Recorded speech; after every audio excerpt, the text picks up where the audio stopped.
అందరికి నమస్కారం. ఏదైతే ఈరోజు జనసేన పార్టీ అధ్యక్షుల వారు ఏదైతే కమిటీ ఇచ్చారో ఆ కమిటీకి నేను నాకేం జరిగిందో పూర్తి వివరణ ఇవ్వడం జరిగింది. అదేవిధంగా పార్టీ అధ్యక్షులు గౌరవ శ్రీ పవన్ కళ్యాణ్ గారు ఏదైతే రాష్ట్ర ఉప ముఖ్యమంత్రిగా ఉన్నారో ఆయన నిర్ణయం తీసుకుంటారు. ఆయన నిర్ణయం తీసుకున్న తర్వాత నేను మళ్ళీ మరొక మారి ప్రెస్ మీట్ పెట్టి ఇంకా పూర్తిగా అని చెప్పి మీడియా మిత్రులందరికీ తెలియజేస్తాను. మీ మీద ఒక కేసు నమోదు తెలుస్తుంది ఇప్పుడు కావచ్చు, ముందు కావచ్చు,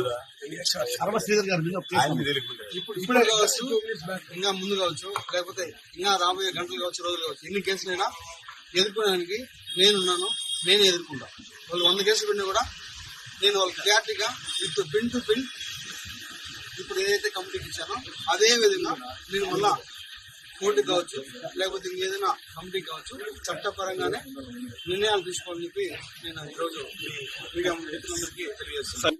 నాకు ఎవరైతే ఆ వ్యక్తికి జరిగిందో పూర్తిగా ఇది వ్యక్తిగత విషయం. దయచేసి ఎవరు కూడా పార్టీలకి ఉండొద్దు.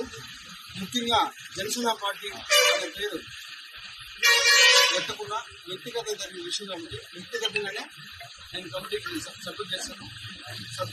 కమిటీ ఏదైతే మన పార్టీ చెప్తారో అదేవిధంగా పార్టీ కూడా నాకు చెప్తారో ఆ చెప్పిన విధం తర్వాతే నేను ముందుకెళ్తాను. ఎందుకు కాంట్రవర్సీ చేస్తున్నారు మీరు ఎంత కాంట్రవర్సీ చేస్తున్నారు? సార్ ఆయన మళ్ళీ రెగ్యులర్ ఎప్పుడు చెప్పండి. ఎప్పుడైతే కమిటీ నుంచి పార్టీ నుంచి ఆదేశాలు వస్తాయో మరి అప్పుడే నేను ప్రజల్లోకి వస్తాను. సార్ మీ అసెంబ్లీ వీడియో నిజమా కాదా? అసెంబ్లీ వీడియో మీరు నిజమా కాదని మీరు చూశారు. దానికి కూడా నేను కమిటీకి క్లారిటీ ఇచ్చాను. ప్రూఫ్స్ కూడా సబ్మిట్ చేశాను.